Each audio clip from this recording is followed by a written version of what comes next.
Hello, my name is Shelby Pasque, and I am in Food and the Human Environment.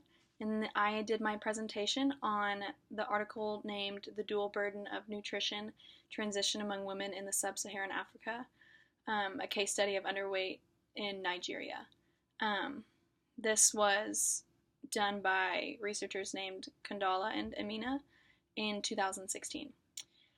So, the international group that was targeted was Nigerians, mainly the northern areas, because that's where it was more rural, and one southern area was rural as well. They found that mostly in the middle of the country, it didn't have such an issue with women who were underweight. So, the research occurred on a group of women in Nigeria. So, that's where they found their information. So the point of this article is focusing on the issue that the world is having of women being underweight. This is becoming an issue because women are becoming so underweight that they're not able to bear children, which could potentially be a crisis in the world. So they found, so malnutrition means those who are underweight and overweight, but this one focused mainly on underweight or undernourished people. So, according to the World Health Organization, which is also known as WHO, to be considered undernourished, your BMI must be below 18.5.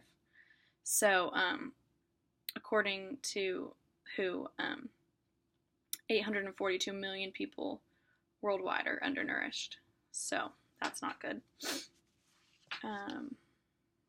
Many people have focused on malnutrition in their studies, but many don't focus on women. They usually focus on young children. So this is an interesting article that found some interesting facts that can really be used.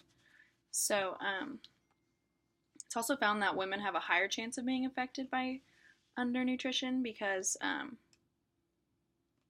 of their reproductive biology, low social status, poverty, lack of education, sociocultural traditions, and disparities in household work patterns.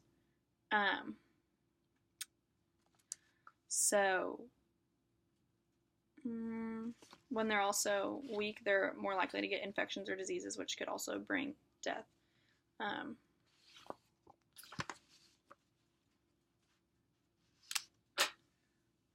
The women in this study were ages 15 to 49, which is considered the reproductive age.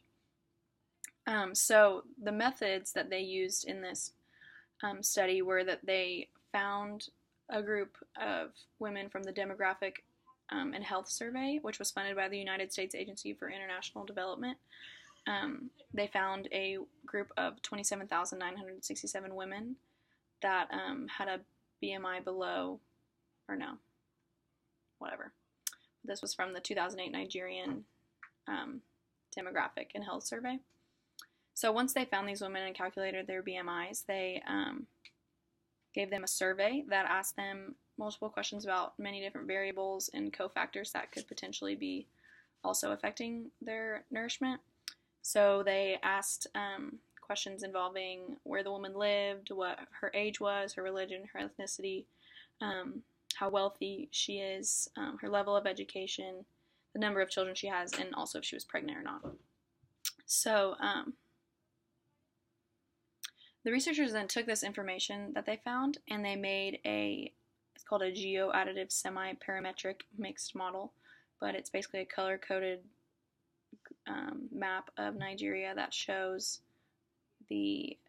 where the undernourished people mostly are. So that's what showed that it was mainly in the northern parts of Nigeria and one southern part. They also used chi-square tests and Mann-Whitney U tests to find information. So in the results, they found that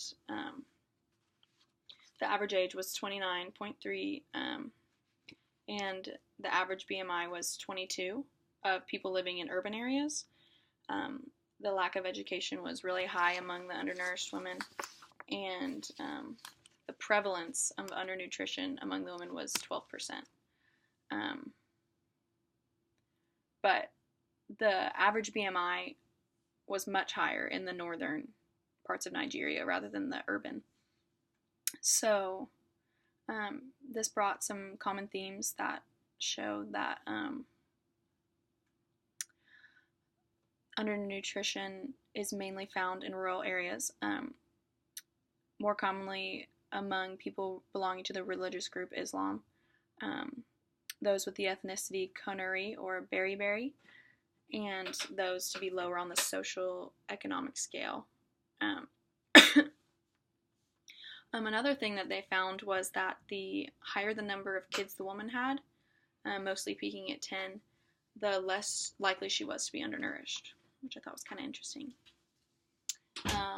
That's okay. I'm just a practice run. Oh, okay. I didn't know if you were doing it. So the results found in this study, I say Owen like more than the average person. I've been counting. Really? Okay, good.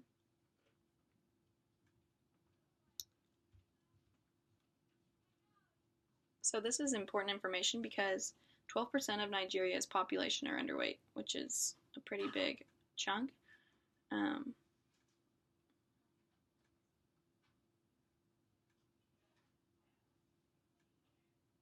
Another interesting fact is that the older a woman gets, the more likely she is to be undernourished. And this is also because as we age, we lose muscle tone and our skin gets thinner, so we're losing a lot of body mass. But they're having a much higher rate of, or a higher risk of death than those, the elderly who are not undernourished. This study did have some limitations. The cross-sectional study didn't allow them to make associations between groups, and since they only tested women from Nigeria, they can't use this information for men of Nigeria or children or other places around the world. But in conclusion, it brought up the fact that Nigeria is facing a large issue of women being undernourished, and if I don't want to say that yet.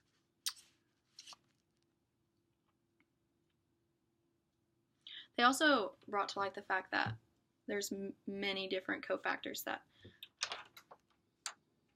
Oh, hey. Hey, girl. No, I don't know what's wrong with you. I just put mash on my tongue because I bit it really bad. Oh, shit. Sorry. You okay? Throw up. Me too. How you? I need to spit real quick. Okay. It tastes really bad.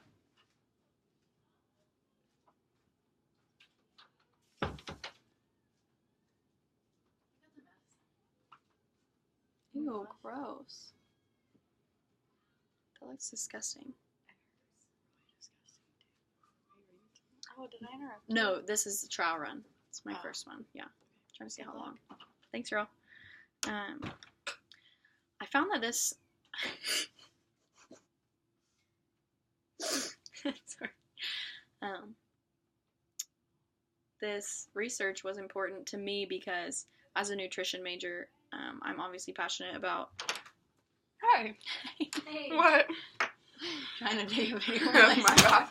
I might She's just. literally, furthermore. Furthermore. At least everyone I walked out and I go, okay, so I was like, God. Oh my god. And I look atrocious right now. What are you up to, Ida? Just been at class all day.